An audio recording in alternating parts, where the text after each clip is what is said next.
하나님의 말씀 봉독합니다. 요한복음 3장 1절로 15절 말씀을 윤현기 집사님께서 봉독해 주시겠습니다. 신약성경 145쪽 요한복음 3장 1절로 15절 말씀 봉독 후에 찬양대 찬양이 있겠습니다. 그런데 바리새인 중에 니고데모라 하는 사람이 있으니 유대인의 지도자라. 그가 밤에 예수께 와서 이르되 랍비여, 우리가 당신은 하나님께로부터 오신 선생인 줄 아나이다. 하나님이 함께 하시지 아니하시면 당신이 행하시는 이 표적을 아무도 할 수 없음이니이다. 예수께서 대답하여 이르시되 진실로 진실로 내게 이르노니 사람이 거듭나지 아니하면 하나님의 나라를 볼 수 없느니라. 니고데모가 이르되 사람이 늙으면 어떻게 날 수 있사옵나이까? 두 번째 모태에 들어갔다가 날 수 있사옵나이까? 예수께서 대답하시되 진실로 진실로 내게 이르노니 사람이 물과 성령으로 나지 아니하면 하나님의 나라에 들어갈 수 없느니라. 육으로 난 것은 육이요 영으로 난 것은 영이니 내가 내게 거듭나야 하겠다 하는 말을 놀랍게 여기지 말라. 바람이 임의로 불매 내가 그 소리는 들어도 어디서 와서 어디로 가는지 알지 못하나니 성령으로 난 사람도 다 그러하니라. 니고데모가 대답하여 이르되 어찌 그러한 일이 있을 수 있나이까? 예수께서 그에게 대답하여 이르시되 너는 이스라엘의 선생으로서 이러한 것들을 알지 못하느냐? 진실로 진실로 내게 이르노니 우리는 아는 것을 말하고 본 것을 증언하노라. 그러나 너희가 우리의 증언을 받지 아니하노도다. 내가 땅의 일을 말하여도 너희가 믿지 아니하거든 하물며 하늘의 일을 말하면 어떻게 믿겠느냐?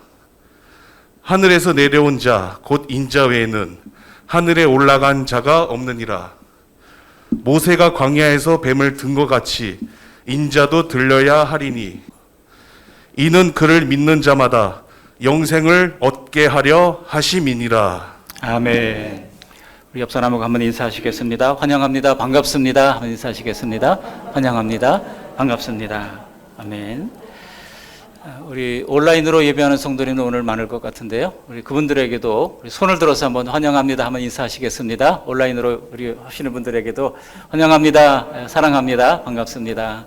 감사합니다. 오늘 제목이 거듭남입니다. 근데 내용을 보셔서 알겠지만 니고데모 이야기가 나오잖아요.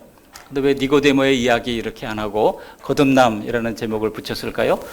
성경의 어떤 본문은 보면은 항상 두 가지 흐름이 있습니다. 하나는 소위 말하는 스토리 라인입니다. 그리고 또 하나는 메시지 라인입니다. 오늘 본문의 스토리 라인은 분명히 니고데모 이야기입니다.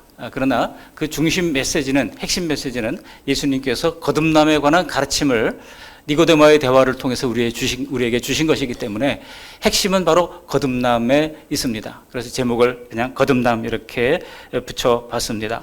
우리는 지난주에 물로 포도주를 빚으신 예수님의 첫 번째 표적을 살펴봤습니다. 이것을 이해하고 믿는 것은 어쩌면 자연인들에게는 굉장히 어려울 수도 있습니다. 이게 안 믿어지니까 사람들은 교회에 나오지를 못하는 것 아니겠습니까? 그러므로 성경을 믿고 하나님을 믿게 된 우리는 어찌 보면 기적의 산물이라고 할 수 있습니다. 그런데 예수님의 대속을 믿을 때 어떤 일이 일어나서 내가 구원을 받게 되는지 우리는 막연히 아는 경우들이 많습니다. 오늘 요한 사도는 예수님과 니고데모와의 대화를 통해서 이 구원의 원리를 우리에게 명백하게 제시를 해주고 있습니다.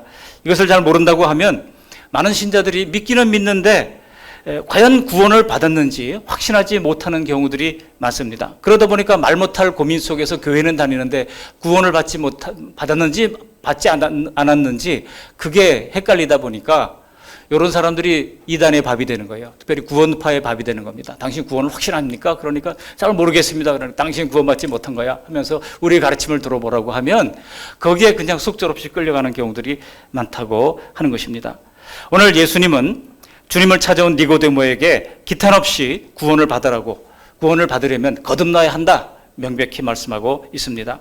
만약 오늘 예수님이 우리에게 지금 너 구원받았니? 라고 질문한다고 하면 여러분 어떻게 대답하시겠습니까?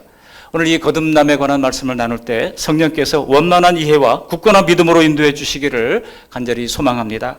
오늘 주님이 주시려고 하는 말씀을 세 가지로 정리합니다.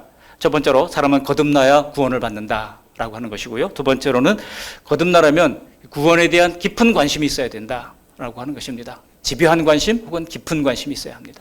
그리고 구원의 방법은 바로 물론 성삼위 하나님께서 다 협업하셔서 구원을 이루어 가시는 것이지만 예수님의 속죄와 하나님의 주권, 이것이 바로 우리의 구원을 이루는 방법인 것을 말씀드리면서 함께 은혜를 나누고자 합니다. 첫 번째 대지로 사람은 반드시 거듭나야만 구원을 받는 것입니다. 하나님 나라에 들어가기 위해서는 단도직입적으로 거듭나야 구원을 얻는다고 말씀하십니다. 거듭나는 것, 또 하나님의 자녀됨, 그리고 이 영생, 이런 것들이 다 같은 선상에 있습니다. 왜냐하면 거듭나는 것은 영이 다시 태어나는 것이잖아요. 그리고 신부는 하나님의 자녀가 되는 것 아니겠습니까? 그리고 죄에서 구원받은 것입니다. 그리고 영생을 얻는 것입니다. 오늘 니고데모는 예수님을 찾아와서 이 거듭남에 관한 가르침을 받게 됩니다. 1절에 보시면 니고데모의 신분이 바리새인이라고 그랬어요. 바리새인이고 유대인의 지도자라고 했습니다. 지도자라고 한다면 당시에 로마가 지배를 하고 있던 상황 속에서 유대인의 종교와 그들의 관습에 관한 법들은 자치적으로 처리를 하도록 했기 때문에 그 자치적인 결정을 위한 공회의원이 있었는데 그것을 산헤드린이라고 불렀습니다. 이 니고데모는 그 산헤드린의 의원 중에 하나였습니다. 또 바리새인은 철저히 율법을 지키는 분파의 사람들이었기 때문에 당시 광범위하게 이스라엘 사람들의 지지를 받고 존경을 받았던 사람입니다. 사두개인들과는 달리 사두개인들은 정치 권력을 쫓는 사람들이었거든요. 고위직들이 많았지만 이 사람들은 부활을 믿지 않았고 영생을 믿지 않았습니다. 그런데 이 바리새인들은 달랐습니다. 부활을 믿었고 영생을 믿었습니다. 그런데 물론 예수님께서 공생애 동안 이 바리새인들을 많이 책망하셨잖아요. 화 있을진저 바리새인들과 서기관들이여 라고 하면서 책망을 많이 하셨던 것은 이들의 율법 준수가 하나님의 기준에서 완전히 벗어났기 때문입니다. 예수님은 율법의 정신을 두 가지로 해석해 주지 않았습니까? 바로 하나님 사랑, 이웃 사랑입니다. 하나님을 사랑하되 어떻게 사랑하라고요? 마음과 뜻과 정성과 힘을 다하여 사랑하라고 했습니다. 이웃을 사랑하되 어떻게 사랑하라고요? 내 몸과 같이 사랑하라고 말씀하셨던 겁니다. 이렇게 하나님 사랑, 이웃 사랑, 이것이 온 율법의 강령이라 예수님께서 요약을 해주신 바 있습니다. 그러나 바리새인들은요, 율법을 작구에 얽매여가지고 철저히 지키기는 했습니다만 하나님 사랑에도 실패했고 이웃 사랑에도 실패했던 것입니다. 오직 자기 의에 빠져서 구원을 자만했던 겁니다. 니고데모는 유대 사회의 최고 의결기구인 산헤드린의 의원으로 존경받는 사람이었습니다. 그의 이런 신분으로 볼 때 그가 예수님을 찾아온다고 하는 것은 사실 결코 평범한 방문이 아니라고 하는 것을 우리에게 가르쳐 줍니다. 왜냐하면 니고데모가 속한 지도자 계급에서는 이미 예수님을 신성모독자로 몰아가는 중이었기 때문입니다. 그러나 니고데모는 그들과 다른 노선을 선택했습니다. 그래서 예수님을 찾아온 거예요. 우리 2절 말씀 함께 읽어보실까요? 본문 2절입니다. 2절에 보시면 이렇게 말씀하고 있습니다. 그가 밤에 예수께 와서 이르되 랍비여 우리가 당신은 하나님께로부터 오신 선생인 줄 아나이다. 하나님이 함께 하시지 아니하시면 당신이 행하시는 이 표적을 아무도 할 수 없음이니이다. 당시 누가 선지자다, 내가 하나님께 말씀 받았다 그러면 그것을 증명할 수 있는 표적이 필요했습니다. 그래서 이것을 이제 기적이라고 그러지 않고 표적이라고 그러는 거예요. 예수님이 막 기적을 행하시니까 당신이 보니까 메시아인 것 같은데 이 표적을 아무라도 행할 수 없다, 이렇게 얘기를. 표적과 예수님의 가르침을 나름대로 깊이 조사를 해볼 만큼 하고 묵상해 본 이후에 신중히 결정해서 예수님을 따르기로, 예수님을 찾기로 결심한 것입니다. 당시에 요세푸스 같은 문헌을 보시면은요, 니고데모의 집안이 로마 당국과 상대를 할 만한 아주 명문 가문이었다고 그럽니다. 로마가 지배를 하고 있었지만 유대를 지배하기 위해서는요, 누군가 상대할 사람이 있어야 되지 않겠습니까? 아무나 상대합니까? 아닙니다. 그들 중에서 지도자급에 해당하는 사람과 상대합니다. 산헤드린 의원이라고 다 상대하는 게 아니에요. 로마가 상대할 사람으로 찍었던 사람이 바로 니고데모였다는 겁니다. 그러니까 니고데모는요, 당대 최고의 성공을 이룬 고귀한 신분의 사람이었던 것을 알 수 있습니다. 그러나 이 니고데모의 크기에 비해서 예수님은 그냥 막 지금 혜성처럼 나타난 종교계 신인에 불과했습니다. 그러나 예수님은 한 번도 이 정식 랍비 교육도 받지 못했던 그런 사람 아닙니까? 그럼에도 불구하고 니고데모가 예수님께 최고의 존경을 담아서 랍비라고 부르는 것을 보십시오. 니고데모에게는요, 성공한 사람의 오만함이 전혀 보이지 않습니다. 니고데모는 복음서에서 보기 드물게 하나님께 대한 진지한 관심과 신앙과 훌륭한 인품을 가진 인물이었던 것을 알 수 있습니다. 그런 니고데모가 왜 밤에 예수님을 찾아왔을까요?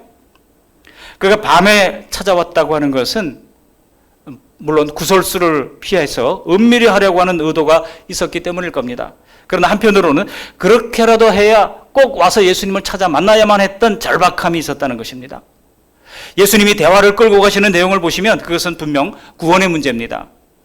그런 문제가 아니라면 뭐터러 사람 눈을 피해서 밤에 예수님을 찾아왔겠습니까? 니고데모의 본면은요, 예수님께서 항상 예루살렘에 계시지 않는다고 하는 것을 알았습니다. 언제 다시 갈릴리로 돌아가실지 모르는 때입니다. 그것이 그토록 하나님을 알지 못할 때의 불안과 공허함을 그가 가지고 있었기에 예수님을 만나고 하지 않았던 그런 절박함이 그에게 있었던 것입니다. 그토록 성공하고도 그렇게 인품이 훌륭해도 그렇게 종교에 열심을 내도 해결되지 않는 그런 내면의 공허함이 이 니고데모를 감싸고 있었던 것입니다. 그래서 그날 밤에 예수님이 떠나기 전에 황급히 주님을 찾아온 그의 모습은 뭔가 쫓기는 모습처럼 느껴집니다. 종교 지도자로서는 차마 구원의 확신이 없다는 말을 그는 꺼낼 수는 없었습니다. 이건 마치 오늘날 목사가요, 구원을 확신하지 못하는 거나 마찬가지입니다. 나 구원받았는지 잘 모르겠다라고 선언하는 것과 똑같아요. 우리 예수님은요, 이런 니고데모의 절박함을 아셨기 때문에 즉시 답을 내놓으십니다. 아주 처음부터 결론을 내리고 시작을 하십니다. 우리 3절 말씀 같이 한번 읽어보실까요? 3절입니다. 예수께서 대답하여 이르시되 진실로 진실로 내게 이르노니 사람이 거듭나지 아니하면 하나님의 나라를 볼 수 없느니라. 아멘. 그렇습니다. 그에게 하나님의 나라가 가려져 있는 이유가 무엇입니까? 그가 거듭나지 않아서라고 하는 것입니다. 니고데모는 성도 개개인의 구원에 대한 말씀일 뿐만 아니라 율법으로 구원을 확신했던 유대인들의 구원관을 바로잡고자 하신 것입니다. 설령 율법을 흠없이 지키는 니고데모 같은 유대인일지라도 그것으로는 구원을 받을 수 없다는 거예요. 예수님께서 콱 못 박아 놓으신 것이 바로 3절 말씀인 것입니다. 어떤 신학자들은 현재도 이스라엘은 율법을 지켜서 구원받고 이방인들은 예수님을 믿음으로 구원을 받는다, 이런 헛된 소리를 이야기하는 분들이 있습니다만 오늘 예수님의 이 3절 말씀은요, 그렇지 않다, 그들의 주장을 단칼에 잘라내는 것입니다. 구약 성도들도 율법 안에 새겨놓으신 예수님의 대속의 근거에서 구원을 받는 거예요. 구약 성도들도 예수님을 믿고 구원을 받는 겁니다. 구원을 그들이 양을 가져와 가지고 속죄의 제사를 드리면서 그 희생 제물의 제사가 가리키는 예수님의 대속을 믿는 것으로 간주해서 구원을 하셨다는 뜻입니다. 이거는 복음서의 확립된 교리입니다. 이제 당사자 메시아로 예수님이 오셨으니 옛 것은 폐기되는 거예요. 예수님이 오신 이후에 어떻게 됐습니까? 사람들은 더 이상 구약의 제사를 드리지 않게 됐던 겁니다. 아브라함의 자손이요 할례를 행했으며 율법을 철저하게 지켰던 니고데모였지만 그는 그걸로 구원을 받지 못한다고 하는 것을 이제 예수님을 통하여 깨닫게 된 것입니다. 이해가 되십니까? 우리는 이 말씀을 늘 깊이 생각할 필요가 있습니다. 교회에 나와서 예배를 드리고 성경을 배우고 기도하고 전도하고 헌금하는 게 유대인들처럼 종교 행위에 그치고 만다면 구원을 받은 게 아니라는 거예요. 또 아무리 착하고 도덕적으로 보여도 그걸로는 구원을 받지 못합니다. 우리 주일학교 때 다 배웠잖아요. 돈으로도 못 가요 하나님 나라. 맘 착해도 못 가요 하나님 나라. 어린 제 마음에 왜 맘 착한데 구원을 받지 못하나, 하나님 나라 가지 못하나, 이게 굉장히 의문이었어요. 근데 성경을 배우고 또 신학을 하면서 보니까 이게 얼마나 하나님의 놀라운 은혜인지 말이죠. 니고데모만큼 하나님 앞에서 온전한 사람에게도 예수님은 단호하게 말씀하십니다. 단호하게 말씀하십니다. 뭐라고 말씀하십니까? 우리 5절 말씀 함께 읽어보십니다. 예수께서 대답하시되 진실로 진실로 내게 이르노니 사람이 물과 성령으로 나지 아니하면 하나님 나라에 들어갈 수 없느니라 그랬어요. 하나님 나라에 들어갈 수 없느니라. 하나님 나라에 들어가려면 단 하나의 방법밖에 없습니다. 거듭남의 방법밖에 없는 것입니다. 두 번째로, 거듭나려면 구원에 대한 우리의 깊은 관심이 있어야 됩니다. 이 구원은요, 하나님께서 하시는 일이기도 하지만 또 인간이 해야 할 책임도 있거든요. 그것이 무엇입니까? 구원에 대한 깊은 관심을 가지는 것입니다. 니고데모처럼 구원에 집요한 관심을 가질 필요가 있습니다. 요즘 신자들의 문제점이 있다고 그러면요, 너무나 관심이 세상에 쏠려서 하나님, 구원 같은 이런 중요한 문제에 대해서는 별로 관심이 없어요. 심오한 신앙적 지식, 경건한 삶에는 별로 관심이 없습니다. 성경 구절을 주어도 현 시대에서 꼭 필요한, 내게 필요한 그런 말씀들, 그런 것만 마음에 새기지 구원에 관한 깊은 신앙적 교리에 대해서는 별로 관심을 가지지 못하는 경우들이 많습니다. 그러나 우리는 이 세상만으로 살아가는 위험성과 헛됨을 제대로 간파할 필요가 있습니다. 하나님 없는 세상이 부럽고 행복해 보이시나요? 그러나 그렇게 사는 사람들이 사실은 얼마나 위태로운 것입니까? 세상의 성공은 끊임없이, 세상의 성공이라고 하는 것이 그렇지 않아요? 우리 직장 생활하는 사람들 보면 그래요. 그냥 봉급을 주던가요? 끊임없이 자신의 영혼을 갈아 넣어야 하는 자기 희생의 대가로 우리가 봉급받는 거 아닙니까? 그러나 그렇게 과연 희생한 만큼 얻은 것이 정말 값진 것인지 우리가 어떻게 알겠습니까? 아둥바둥 벌어가지고 자식들 뒷바라지 했지만 아쉬운 거 모르고 자란 자식들이 부모 공을 알던가요? 공경하지도 않고 존경하지도 않습니다. 우리가 세상에서 기쁨을 찾으려 하지만 그 기쁨도 날로 만족스럽지 않습니다. 그래서 잠언에는 뭐라고 말씀하고 있습니까? 웃음 뒤에도 슬픔이 있다는 거예요. 즐거움 뒤에도 근심이 있다는 겁니다. 특별히 명절 가족들 만나고 나서 근심이 더 많아지면 많아졌지 적어지지 않잖아요. 안 그렇던가요? 한번 잠언서 14장 13절 함께 읽어보십니다. 잠언서 14장 13절입니다. 웃을 때에도 마음에 슬픔이 있고 즐거움의 끝에도 근심이 있느니라. 이게 인생입니다. 우리가 세상에서 계속 기쁨을 찾아다닌다면 결국은요, 바로 이런 난관에 봉착하게 되는 것입니다. 사람들 만나서 놀고 여행하고 하는 것도 마찬가지예요. 좋았던 인간관계도 마음속으로는 각자 나름대로 계산하는 관계입니다. 아니던가요? 그러다가 주고받는 관계의 균형이 깨지게 되면 어떻게 됩니까? 관계가 서운해집니다. 혹시 돈이 많다면 생활의 안정과 풍요를 가져다 주겠지만 10중 8구 그의 인격에는요, 오만이라고 하는 치명적인 독소가 퍼지게 됩니다. 지금 이 세상이 그렇잖아요. 돈 많은 사람들에게 사람들이 관심이 많습니다. 그래서 매년 세계에서 누가 가장 큰 부자인가 리스트를 만들어가지고 그거 클릭하는 사람들이 얼마나 많은지 몰라요. 누가 제일 부자다, 누가 1등 했는데 이제는 1등이 바뀌었다 하면서 사람들이 그것을 헤아리고 있습니다. 그러나 그런 사람은, 다는 아니지만 대부분, 니고데모는 또 그렇지는 않았잖아요. 다는 아니에요. 그러나 대부분 진정한 인격의 향기가 무엇인지 1도 알지 못합니다. 성경은 이들의 영적 상황을 향하여 목자 없는 양이 이리저리 유리방황하다가 어떤 맹수에게 잡아먹힐지 모르는 안타까운 상황이라고 비유하신 바 있습니다. 그리고 그 결말은 내에서 있어도 하나님과 영원히 평행선으로 비껴 사는 파멸의 인생이 될 수밖에 없다는 것입니다.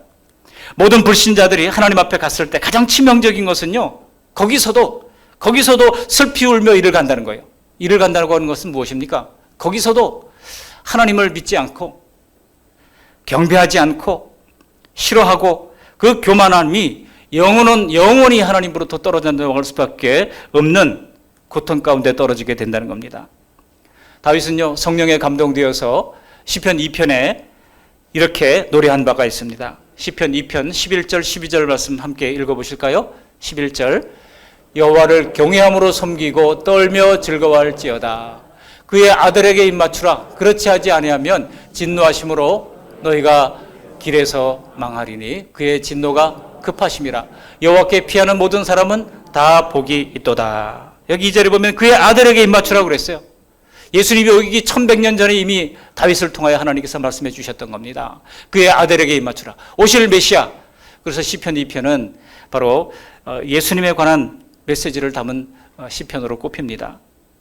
아들에게 입맞추지 아니하면 진노하심으로 너희가 길에서 망한다는 거예요. 그의 진노가 급하시기 때문이라는 겁니다. 그러면서 여호와께 피하는 모든 사람은 다 복이 있다 그랬어요. 다 복이 있다. 흑색인 백색인 황색인 할 것 없이 소유의 여부에 관계없이 그의 직위와 그의 사회적 어떤 그 스테이터스와 상관없이 다 복이 있다는 겁니다. 우리 모두 여호와께 피하시고 그의 아들에게 입맞추는 우리 모두가 되시기를 바랍니다.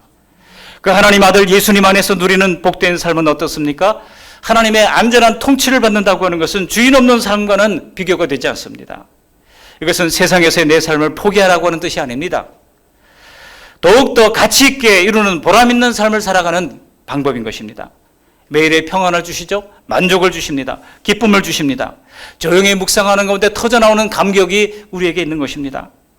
하나님을 섬기는 보람이 있습니다. 사망에서 영생으로 벗어난 그런 감격이 있습니다. 두려움을 이기고 또 내세까지 보장받는 그런 안전이 있는 것입니다. 우리는 이런 것들을 철저히 따져서 반드시 예수님을 믿고 거듭남의 인생을 선택해야 하는 것입니다. 오늘 니고데모가 그랬듯이 이 세상과는 다른 길을 선택하고 절박함을 가지고 예수님을 찾는 우리 모두가 되시기를 주님의 이름으로 축복합니다. 그렇다면 여러분 거듭나셨습니까? 나는 진정으로 거듭났는지 오늘 예수님의 말씀과 성경을 통해서 함께 정리해 봅니다. 5절 말씀 함께 읽어보실까요? 5절 예수께서 대답하시되 진실로 진실로 내게 이르노니 사람이 물과 성령으로 나지 아니하면 하나님의 나라에 들어갈 수 없느니라. 이게 진실로 진실로라고 하는 것은 예수님께서 어떤 특별한 메시지를 강조할 때 썼던 표현들입니다. 아주 중요한 일이 있을 때 항상 진실로 진실로 이렇게 썼어요. 그러면서 예수님께서 하신 말씀이 무엇입니까? 사람이 물과 성령으로 나지 아니하면 하나님 나라에 들어갈 수 없다. 못을 박은 거예요. 여기 물과 성령을 중간에 이 등위 접속사 카이라고 하는 단어가 들어갔는데 이게 곧 이렇게 번역할 수 있습니다. 물은 곧 성령을 상징하는 것이고 또 성령을 나타내는 것이기도 합니다. 성경에 보면 이 물과 성령이 함께 있는 경우들이 많아요. 창세기 1장 2절에도 보면 하나님의 여호와의 신은 어디에 운행하신다고요? 수면 위에 운행하시더라 그랬어요. 항상 이 물과 성령이 같이 있는 경우들이 많아요. 성령이 임하면 세례의 의미가 그랬던 것처럼 죄를 깨닫고 회개하게 되는 것입니다. 회개와 거듭남은 뗄래야 뗄 수 없는 한 짝입니다. 나의 본질적인 죄가 회개되어지지 않았다면 아직 거듭나지 않은 거예요. 우리가 거듭나는 데는 성령의 주도적인 역사가 있어야 한다는 뜻입니다. 이 부분은 마지막에서 다시 말씀을 드리겠습니다. 우리 6절 말씀 함께 읽어보실까요? 6절을 읽어보십니다. 육으로 난 것은 육이요 영으로 난 것은 영이니. 그러니까 세상 사람들은 딱 두 종류로 구분될 수 있습니다. 하나는 부모로부터 단 한 번 태어나는 육적 인생입니다. 그리고 또 하나는 성령으로 다시 태어나는 영적 인생이 있습니다.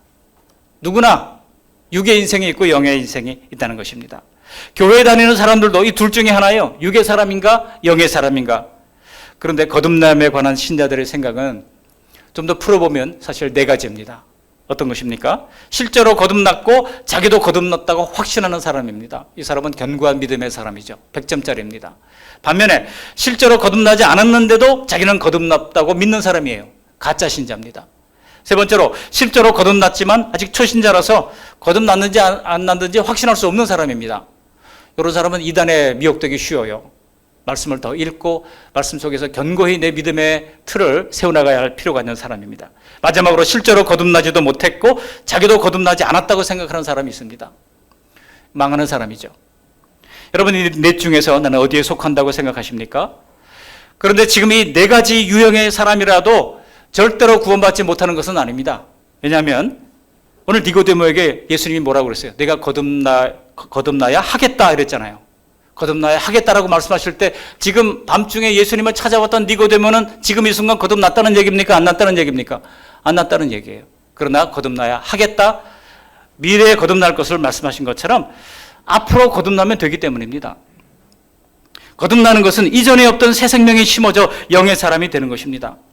더구나 오늘 예수님은 오늘 거듭나는 현상은 우리가 인지할 수 없다고 말씀하셔요. 거듭난다고 우리가 뭐 감정적으로 뜨거워지고 불을 받고 그렇게 생각하면 안 됩니다. 우리 8절 말씀 함께 읽어보시겠습니다. 8절 바람이 임의로 불매 내가 그 소리는 들어도 어디서 와서 어디로 가는지 알지 못하느니 성령으로 난 사람도 다 그러하니라 그랬어요. 육의 사람이 성령으로 거듭나게 되는 것은 은밀히 일어난다는 뜻입니다. 어쩌면 거듭난 사람이라고 할지라도 내 안에 이전의 모습과 다른 나의 영이 되어 있다라고 하는 것을 거의 느끼지 못할 수도 있습니다.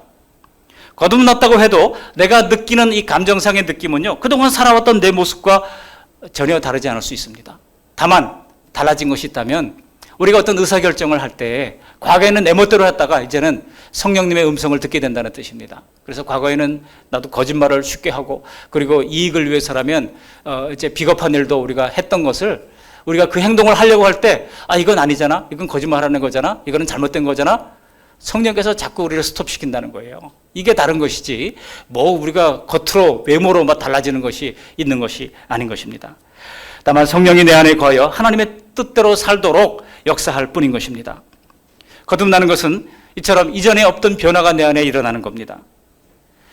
거듭난 영은 그동안 지각하지 못했던 것을 인식하기 시작합니다. 그리고 이전과 다른 성향이 생기는데 그것을 성경은 새롭게 된 양심이라고 표현합니다. 왜냐하면 거듭난 영이 사람의 양심의 영역을 통해서 역사하기 때문입니다. 그렇다면 여러분 한번 체크해 보시기 바랍니다. 7가지를 제가 드릴 텐데 동그라미, 세모, X표를 한번 마음속에 그려보시기를 바랍니다. 첫 번째, 나는 점점 더 양심적인 사람이 되어가고 있다.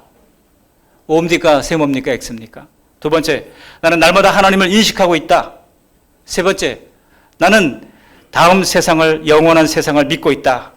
네 번째, 나는 세상보다 하나님이 더 좋다.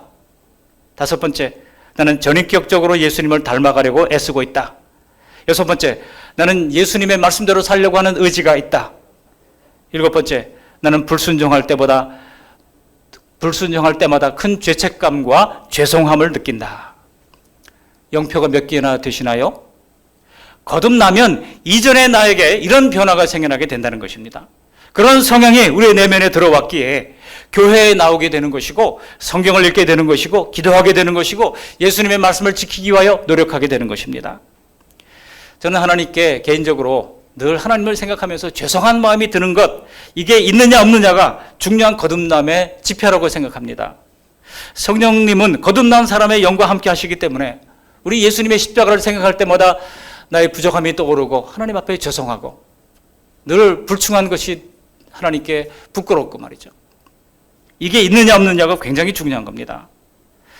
그래서 여러분, 거듭난 사람은 그 관계를 확인하고 유지하기 위하여 평생 주님과 소통하기 위하여 기도합니다. 뭘 달라기 위하여 기도하는 게 아니라 소통하기 위하여 기도하는 것입니다.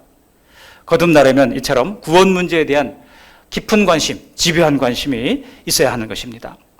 마지막으로 거듭남의 방법은 오늘 주님께서 주신 말씀처럼 두 가지입니다. 바로 예수님의 속죄와 하나님의 주권이 있어야 거듭날 수 있다는 것입니다. 먼저 속죄가 있어야 합니다. 우리 14절 말씀 함께 읽어보십니다. 14절입니다.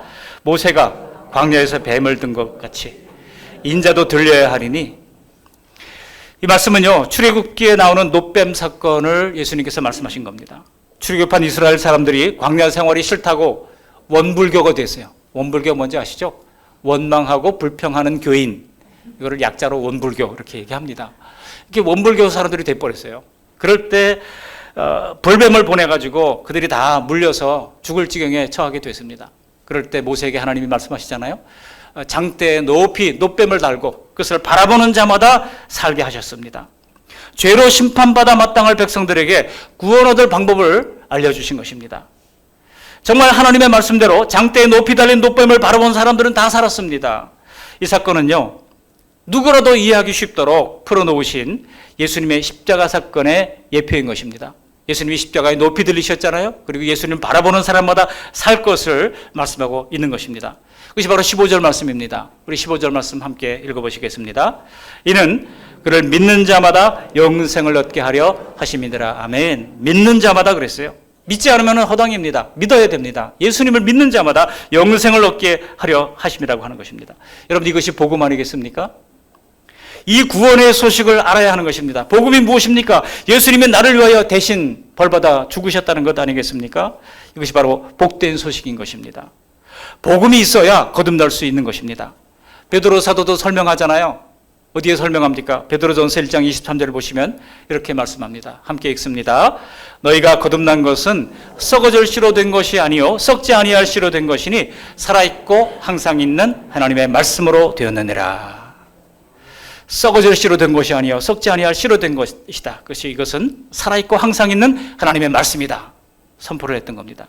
그러면서 25절로 내려가면 오직 주의 말씀 세세토록 있도다 하였으니 너에게 전한 복음의 말씀이 곧 이 말씀이니라. 처음에 말씀이라고 그럴 때 베드로의 설교를 듣고 있던 사람들은 구약 성경, 그때도 베드로 때도 아직도 신약 성경은 아직 나오지 않았을 때니까요. 구약 성경을 얘기하는 것보다 그랬는데 베드로가 얘기하는 거예요. 25절에 풀어서 설명하기를 구약 성경의 말씀이 아니고 이것은 복음의 말씀이다 라고 선언을 한 것입니다. 복음을 들을 때 살아있는 하나님의 말씀의 씨가 우리 마음판에 뿌려지게 되는 것입니다. 이 복음을 이해하고 믿는 과정에 성령께서 역사하시는 것이고 새로운 영으로 태어나게 하시는 것입니다. 그리고 그 기쁨은 말로 다 표현할 수가 없습니다. 우리가 찬양했잖아요. 찬송가 283장에 나 속죄함을 받은 후 한없는 기쁨을 그래서 우리가 어떻게 합니까? 주체할 수 없는 기쁨으로 하나님을 찬양할 수밖에 없다고 고백하고 있는 거 아니겠습니까? 이처럼 예수님의 속죄가 거듭남의 필수 조건인 것입니다. 그런데요, 이 거듭남은 내 노력으로 되는 게 아닙니다. 혹시 이 거듭남에 대해서 내 노력으로 되는 것처럼 착각할까 봐 하나님은 하나님의 주권으로 된다고 말씀하고 있는 것입니다.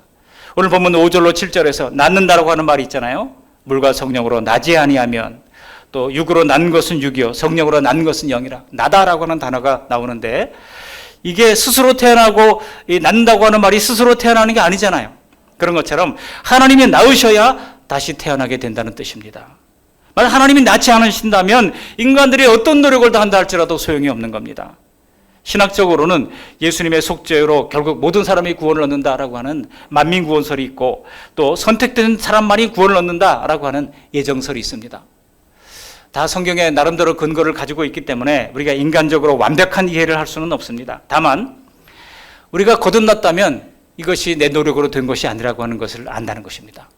거듭났다면 하나님의 은혜로 된 것임을 안다는 것입니다. 믿는 자에게 영생을 주신다는 주님의 신실함에 의하여 거듭남을 믿고 소망하는 가운데 하나님의 자녀로 우리가 새롭게 출발하게 되는 것입니다. 혹시 나는 아직도 거듭나지 않았다 이렇게 생각하시는 분이 있다면 지금이라도 늦지 않았습니다. 거듭남을 믿으시고 성경의 말씀을 신뢰하시면 되는 것입니다. 우리가 찬송가 16장에 찬양을 했잖아요. 우리를 택하여 사랑하는 자녀로 삼아주신 것 그 은혜 고마워 찬양합니다. 찬양했잖아요. 우리가 앞서서 나누었던 말씀이 있습니다. 요한복음 1장 12절입니다. 우리 다 같이 한번 외워보실까요? 영접하는 자 곧 그 이름을 믿는 자들에게는 하나님의 자녀가 되는 권세를 주셨으니, 믿으면 된다는 거예요. 믿으면 된다. 주 안에서 거듭난 우리 찬송가 171장에 오늘 찬양했잖아요. 주 안에서 거듭난 우리 기뻐하며 뭐 한다고요? 찬양하리. 거듭나면요 하나님을 찬양할 수밖에 없어요. 세상에 뭐 좋다는 노래 얼마나 많습니까? 그러나 그것보다도 하나님을 찬양하는 찬양이 너무나도 좋아서 날마다 찬양하게 되는 것입니다. 그런데 여기 영접한다고 하는 뜻은 왕으로 모신다고 하는 그런 뜻도 있습니다. 예수님을 십자가의 대속을 믿되 주님을 왕으로 모셔야 한다는 뜻입니다. 예수님은요 인격이신데 우리가 거칠애로만 왕이신 나의 하나님 내가 주를 높이고 찬양한다고 되는 게 아니에요. 정말 내 인생의 왕으로 매일의 생활 중에서 예수님을 왕으로 모시고 살아가고 있는가, 그 말씀에 순종하며 살아가고 있는가, 그 결단이 있어야 한다는 뜻입니다. 오늘 이 거듭남의 원리와 방법에 대해서 말씀을 드렸습니다. 이런 원리는 이미 우리가 다 알고 있는 것 같지만 아직도 교회 안에서 이 사실을 모른 채 신앙생활을 하고 있는 분들이 있기 때문에 오늘 이 거듭남에 관한 가장 기본적인 말씀을 드렸습니다. 말씀을 정리합니다. 거듭나려면 하나님의 속죄가 있어야 합니다. 이 사실을 분명히 알고 믿는 것과 그렇지 않고 교회만 다니는 교인들과는 천지 차이가 있는 것입니다. 우리는 교회에 다니는 신자여야 하고 교인이어야 합니다. 교인이라고 하는 것은 교회에 책임 있는 일꾼이라고 하는 뜻입니다. 그렇기 때문에 교인이 돼 또 신자가 되어야 돼요. 신자로서 교인이 함께 되어야지, 신자인데 교인이 안 돼도 그건 책임 없는 무책임한 사람이고요. 교인이기는 한데 신자가 아니라면 이건 억울한 사람이죠. 헌신하고 노력하고 뭐 열심히 봉사를 했어도 신자가 아니라면 이거는 주님의 마지막 심판날에 너무나 억울한 인생이 되고 마는 것입니다. 여러분, 그렇다면 오늘 밤중에 예수님을 찾아왔던 니고데모는 과연 예수님의 말씀을 듣고 거듭나게 됐을까요? 아닐까요? 한번 답변해 보세요. 거듭나게 됐을까요? 네, 아닙니까? 모르겠습니까? 니고데모가 거듭났다고 하는 증거들이 성경에 나옵니다. 나중에 7장으로 내려가 보시면은요, 예수님과 사내들인 공유의 갈등이 점점 아주 정점으로 치닫고 있을 때 니고데모가 나서서 예수님을 변호하는 일을 합니다. 다 예수님을 지금 신성모독죄로 고발하려고 하는 바로 그 찰나에 니고데모가 일어나가지고 어떤 사례를 들면서요, 그렇게 하지 말자고 얘기를 합니다. 예수님을 변호하는 거예요. 여러분, 우리가 예수님을 믿게 되었다고 하는 것은 주님은 나를 변호하시고 나는 예수님을 변호하는 관계가 되는 거예요. 세상 사람들이 예수님을 욕하고 예수님에 대해서 뭐라고 그럴 때도 우리가 뭐라고 얘기합니까? 그거 아니야, 아직 몰라서 그래, 더 자세히 들여다봐 하면서 우리가 예수님을 변호하는 입장이 되는 거예요. 그리고 예수님의 십자가 현장에서 니고데모가 또 나타납니다. 어디에 있습니까? 요한복음 19장에 있습니다. 요한복음 19장 39절 40절 말씀을 우리 함께 읽어보시겠습니다. 일찍이 예수께 밤에 찾아왔던 니고데모도 몰약과 침향 섞은 것을 100리트라쯤 가지고 온지라. 이에 예수님의 시체를 가져다가 유대인의 장례법대로 그 향품과 함께 세마포로 쌌더라. 일찍이 예수께 밤에 찾아왔던 니고데모가 예수님의 장례를 위하여 왔다는 겁니다. 예수님의 장례를 어디에 치렀습니까?